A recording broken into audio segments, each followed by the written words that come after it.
So after about 15 years of homesteading, I've discovered the hardest part of it all is getting the vision together. After that, it's just one step in front of the other. And we've got a lot of vision put together for this property, so this whole area is going to be the Japanese onsen. It's going to be very nice. I've already got some grade cut there. It's going to be a multi-tiered situation. We have a lot of this really nice creeping ceanthus out here. You can see some growing up the tree there, and I'm going to incorporate that as well. Very drought resistant, very good ground cover. I mean, first we're going to have to take care of this giant old fir tree that is dead and starting to rot. Why is there a massive face cut 50 feet off the ground up in that fir tree? That is a great question. And down below we have the garden area. That area over there under that oak stand that's got all cleaned up and prettified, that's very nice. There's that area over there where there's going to be some more food-bearing shrubs and a bunch of lavenders.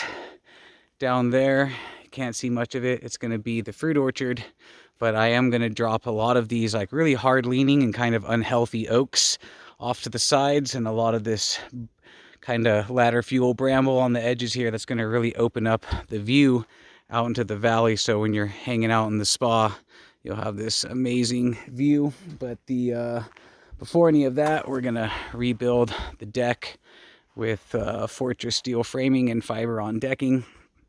But we took the first step in the onsen area, which was taking this Dutch lavender that was well overgrown in its 20-gallon pot and transplanting it here. Used the backhoe and just dug out a nice hole.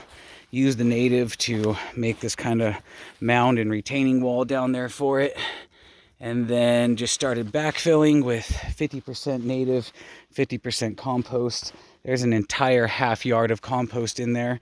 And now I'm just getting everything mulched and covered up. The great thing about this variety of lavender, the Dutch, is that it doesn't grow really tall into these weird topiary looking things over years.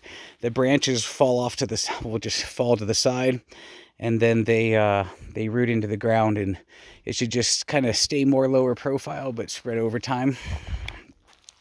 We got that nice pile of rocks that we've been saving up.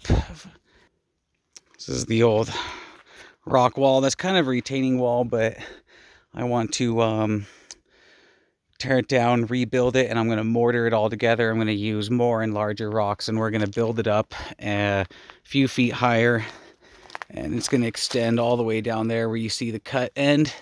And then up top here, I'm going to transplant a lot of that creeping ceanthus and spread it out to retain that. Got tired of looking for Stairway to Heaven, so I created my own up there to the work site for the solar array. The mud mixer should be getting in a few days, and that's going to be very exciting to get that done. The woodshed is holding up quite nicely, and that little lavender contributed to making all these little babies, and they're all going to get planted down there in that little opened area. It's going to be the lavender pantheon. This, quite proud of. It represents so much work that the video will never show. A bunch of these trailing kind of weeping rosemary plants as well. Not sure if I want to do like pavers and epoxy or just cap this little area here in concrete, but that's going to happen soon here as well. And then just a little hangout area, because down below here there's going to be more terraces of pomegranates and citruses, and maybe some kind of wandering water feature with all the water runoff I'm going to direct and capture for all the gardening activities over the years, and probably some kind of micro lawn down there. So lots of projects to do. There's also on that pad down there where the big pile of ash and the burn pile is, I'm going to put up a nice big pull-through steel building to house all the tools and toys and everything. So we got a lot of vision built up, and really proud that we took the first step in getting the onsen put together.